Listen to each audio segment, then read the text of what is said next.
Power पे काफ़ी सारे शेयर ऐसे हैं जिस पे लोग जानना चाहते हैं। सुजलॉन से ही शुरू कर लेते हैं क्योंकि सुजलॉन पे काफ़ी क्वेरीज रहती है। दोनों की राय, संक्षिप्त टिप्पणी क्या रहेगी, अभी क्या करना चाहिए, अभी क्या इसी रेंज में कंसोलिडेशन पीरियड में रहेगा?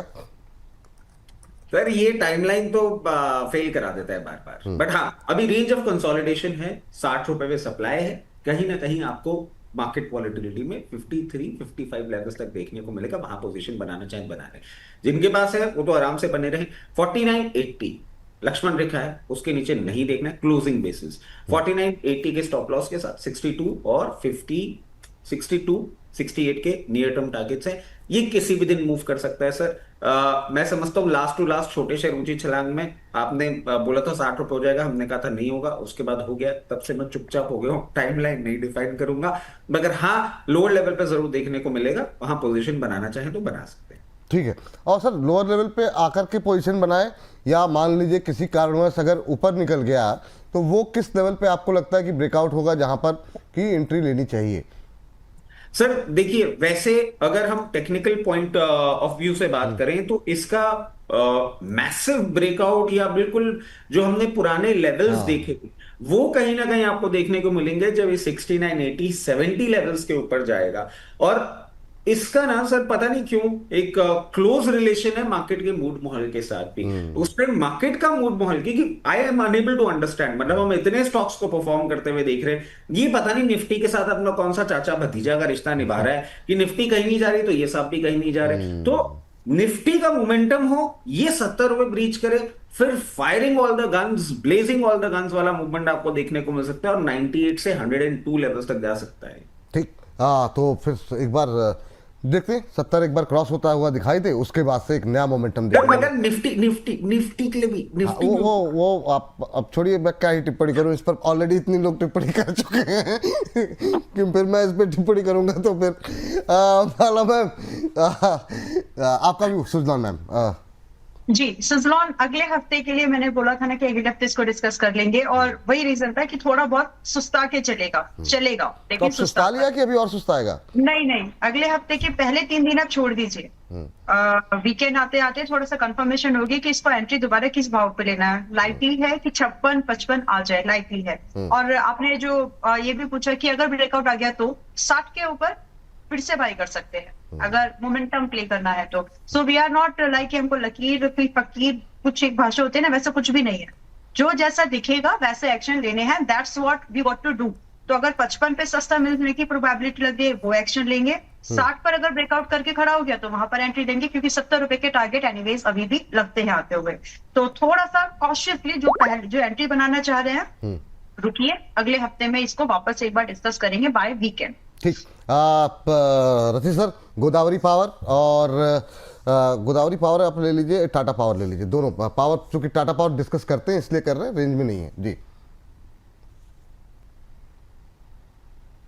सर मिला सर आप? सर एक चीज कहना चाहूंगा। Godavari power power generation for its own business, ये मेटल साइड थोड़ा सा ज्यादा स्टोरी बनता हुआ दिखता है और इसीलिए हम ये करेक्शन देख रहे हैं। But I personally love the company, मुझे बहुत पसंद है। और मैं ये कहूंगा कि जिनके पास है पोजीशन बनाए रखें, जिनके पास नहीं है उनको आने वाले दिनों में आपको मौका मिलेगा। 248 लेवल्स तक ये एक बार जाके आपको कहीं ना कहीं सपोर्ट लेता हुआ दिखेगा। वहां से सॉरी, वहां से एक बाउंस बैक मूव आएगा। ये हाई लग रही है सर उसकी, मुझे लगता है 280 रुपए तक का एक मोमेंटम देखने को मिलेगा। 280 रुपए के बाद आपको इस बार ये 324 रुपए तक का मूवमेंट करता हुआ दिखाएगा। लोअर लेवल पे पोजीशन बनाए, जिनके पास पोजीशन है पोजीशन बना के रखे। काउंटर अच्छा है, हाई रिटर्न मूवमेंट आराम से देगा। Tata Power ji. Sir, power as a space में हाई लेवल्स पे मैं बार बार एक ही चीज कह रहा था, ये मौसम आता है हम फंस जाते हैं। टाटा पावर सेम लाइंस पे है। मतलब मैं कहूंगा सब एक बार पुराने वीडियोस देखें, जब everybody was going data centre ये वो, आई वाज सेइंग भाई बुक कर लो। क्योंकि सर मैं पिछले साल का दूध का चला हुआ था जो इस बार मैं छाछ को फूक फूक के पी रहा था। मुझे अभी मोमेंटम नहीं दिख रहा है इसमें, let me be very honest. अब ये फिर से मुझे जाता हुआ दिख रहा है फॉर डिसेंट 2 क्वार्टर, कोई मोमेंटम नहीं है। मैक्सिमम अपसाइड आपको देखने को मिल सकता है। बहुत खींचतान के मार्केट बहुत यूफोरिक हो गया, 424-25 रुपए वहां एग्जिट मिले तो मिल जाए, आप देख लीजिएगा। मेरे एनालिसिस के हिसाब से अभी ये डाउनसाइड मूव आपको बढ़ता हुआ दिखेगा। सिमिलर लेवल्स हैं जो पिछले साल के थे, हो सकता है आने वाले दिनों में 342, 338, 365 ये देखने को मिले। I am not very happy with this stock now. चलिए ठीक है, ये बात है टाटा पावर को लेके। एनएचपीसी और अदानी पावर ये दो ले आते हैं। एनएचपीसी पे मैम की रिकमेंडेशन भी रही, लास्ट वीक थोड़ा ठीक चलता हुआ भी दिखाई दिया, लेकिन अब अगले हफ्ते से क्या उम्मीदें हैं, फ्रेश एंट्री कर सकते हैं क्या, और जिनके पास है क्या अभी वो होल्ड करके जाए। एनएचपीसी, अदानी पावर, ये दो काउंटर आपके लिए। एसजेवीएन सर आप एक निकाल लीजिए, दूसरा काउंटर मैं दे रहा हूँ सर आपको। ऑलराइट, एनएचपीसी 17 राउंड फिगर 80 पर है, और मैं यहाँ से फिर से आपको बाइंग का ही व्यू दूंगी, सेम स्टेटमेंट जो 75 से कंटिन्यू करते आ रहे हो, with stop loss at 70 closing based. आपके लिए टारगेट होंगे 90 से लेकर के 110 के मिनिमम। इसके बाद की पोटेंशियल वो बहुत एक्स्ट्रा ऑर्डिनरी होगी, तो मार्केट में देख लेंगे क्या करना है। आई मीन स्टॉक स्पेसिफिक कुछ अगर न्यूज आती है तो, बट एज ऑफ नाउ 79-80 इस रेंज में हम लोग एनएचपीसी को बाय कर सकते हैं। मेरा पॉजिटिव आउटलुक है इस स्टॉक को लेकर। Then we have Adani Powers. Adani Power में 225-230 की रेंज में स्विंग ट्रेडिंग के लिए छोटे स्टॉप लॉस जो कि 200 पर रहना चाहिए। इसके साथ एक बार अटेम्प्ट करना चाहिए 270 के टारगेट के लिए, जाएगा उसके ऊपर भी, बट स्विंग के लिए फिलहाल भी इतना ही है। अगर इसने 200 रुपए तोड़ा तो विपुल जी सस्ता मिलेगा 170-175 के आसपास तक, तब वो एक अलग व्यू है, वो वैल्यू इन्वेस्टमेंट वाली बात है। बट फिलहाल मोमेंटम ट्रेड ये बनता है आपका। चलिए ये बात है। सर आइनॉक्स विंड और एसजेवीएन दो काउंटर आपके लिए। पहले एसजेवीएन पे शुरू कर दिए क्योंकि एसजेवीएन पहले मतलब बोला था सर। सर बिल्कुल, एसजेवीएन को स्टार्ट करने से मैम पहले आप आर पावर एक निकाल के रखिएगा, बाकी दूसरा काउंटर दे रहे हैं जी। एसजेवीएन को स्टार्ट करने से पहले मैं भी आज थोड़ा मैम के स्टाइल में समझाने की कोशिश करता हूं। सर चना दाल जो होती है ना, वो जल्दी से बन जाती है। दाल मखनी, दाल बुखारा ना, उसको आपको चना दाल जल्दी नहीं बनती, बहुत चीटियां लगती है उसको। हाँ यही है ना, खाना कभी बनाया नहीं तो कैसे पता लगेगा। अरे सुन तो लीजिए, वो छौंकने मूंग दाल जल्दी बनती है, लाल दाल जल्दी बनती है, चना दाल takes more time than any other dal. लाल दाल ठीक है, लाल दाल जो है वो जल्दी बन जाती है। दाल बुखारा जो होता है, दाल मखनी जो होती है ना, इट टेक्स टाइम। सर बोलते हैं कि ना उसको बहुत टाइम पहले आपको आपने बनाई कभी? नहीं सर, मुझे अभी पता लगा, वो इवेंट के कारण ना मुझे पता लगा कि आप टेस्ट मॉडिफिकेशन बहुत जल्दी नहीं कर पाएंगे, because it takes 18 to 16 hours for them to cook the particular food. SJVN ना सर दाल बुखारा, दाल मखनी है, ये टाइम ले रहा है, अभी इसको टाइम लेने दीजिए। ये ट्रेडिंग बेट नहीं है, ये multi star Rajinikanth style massive return generating investment pick बन सकती है। इन लेवल्स पे भी लें, किसी भी मार्केट करेक्शन में आपको लोअर लेवल पे आता हुआ दिखे और उसको एज एन अपॉर्चुनिटी आप यूज करिएगा। 68 ऑड लेवल्स तक भी आए तो भी अपनी पोजीशन बनाते रहें। I am not suggesting any stop losses, क्योंकि मैं कह रहा हूं लोअर लेवल पे आप खरीदें। फंडामेंटली कंपनी बहुत अच्छी है।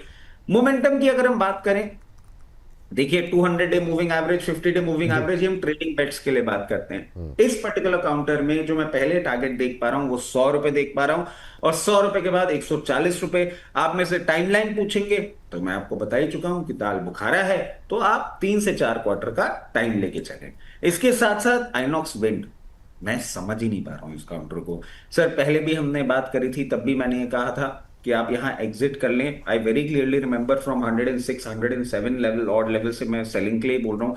अभी भी सर मुझे कोई स्ट्रेंथ नहीं दिख रहा है।